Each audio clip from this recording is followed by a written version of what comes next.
Hey everyone, I am Steve from GamersNexus.net, and I am joined by Peter Holzapfel again from Jaeger, working on Dreadnought. Yes. So we've spoken about Dreadnought a couple of times, and it's come a long way. There are new customization options. Definitely. And a lot of new ships. And a lot of new ships, yeah. Is there anything else that's new that we looked at today? There's another level, Red Sands, basically a Mars-themed, kind of very red canyon-like level, which plays really cool, like in waves. Yeah. Yeah. So with the customization, I thought this was actually, the gameplay has always been pretty good, but the customization was really fun to me. So can you kind of walk us through what your vision is for that? Yeah. I mean, the idea behind Dreadnought is that you can really be this the spaceship captain that you want to be with the ship that you want to have. So we started with the 5 classes that ranged from like very Scout, Millennium Falcon-like to Battlestar Galactica, very heavy dreadnoughts, but also repair ships and healers and destroyers and artillery cruisers. And then from this core element, we wanted to like spread out. So we added ships within each class that actually play fairly different from one another. And then on each ship you have 4 modules, like weapon modules, that really change how you can actually play the ship. So for example, you played the medium corvette, and you played it with a cloaking device.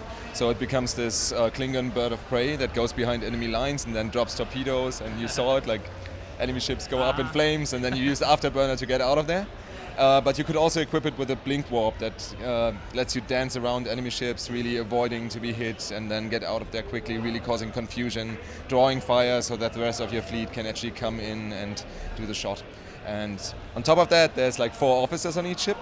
So officers actually develop with you. They are your crew, because like a ship is only as good as its crew and only as good as its captains. This unity of captain, crew and ship. And those crew members also develop skills, and they refine how you can play the game. So that's the gameplay customization, and then there's tons of visual customization on top of it. Yeah, so the visual customization, like you said, changing the weapon loadout and other modules on the ship does actually change the geometry of the ship, how it looks anyway. Yeah. And one of the things I commented on was it looks like the models seem pretty high poly. What was the poly count again on the one we were looking at? I think if I remembered correctly, on that one with all the modules equipped, it's roughly 150,000. Yeah. So they're pretty high detail. My artists might kill me now because it might be completely off, but I think they're around that.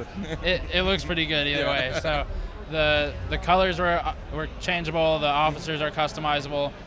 How does the leveling and experience and persistent progression work between matches and things like that? I mean, you basically create your ship, you unlock new abilities. The idea that we have is we really want to have a horizontal progression, so there's no real power progression in there. We want to keep all the content relevant. It's the thing, like basically, if you have a blink warp or cloaking device, both of them are really cool. They just alter your playstyle. It's not that one of them is more powerful per se than the other. And those things you unlock over time, and then you can equip them to your ship. When you found your favorite ship, you basically can have that in your customization slot and then take it to battle, and then get more options, find a new ship that you find really cool, and so forth. Like there's tons of stuff to actually unlock. How about monetization?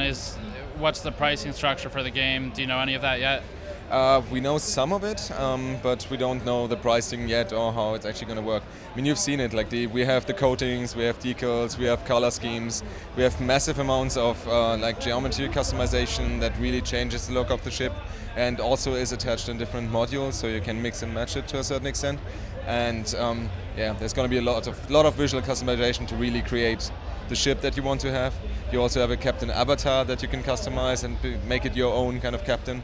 So there's a lot of stuff that we can do on that side.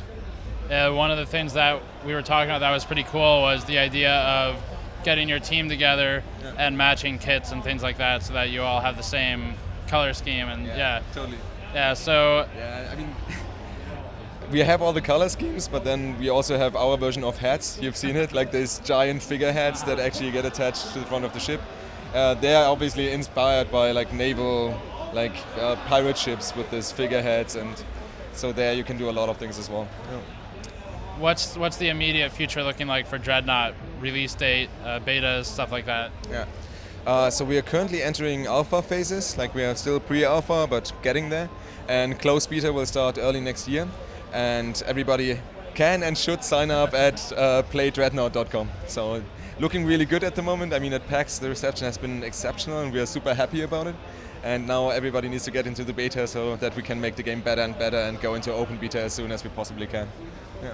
Sounds good. So play.dreadnought.com, is that it? Playdreadnought.com. Playdreadnought.com Yeah. to sign up for the beta, Yeah. which starts next year early. And that's all for the video coverage. Hit the link in the description below for the full article, and check out the channel for our previous 1 or 2 videos we did about Dreadnought, because it is actually a pretty cool game. So that is all for this time. I will see you all next time. Cool stuff out there. Thank you, guys.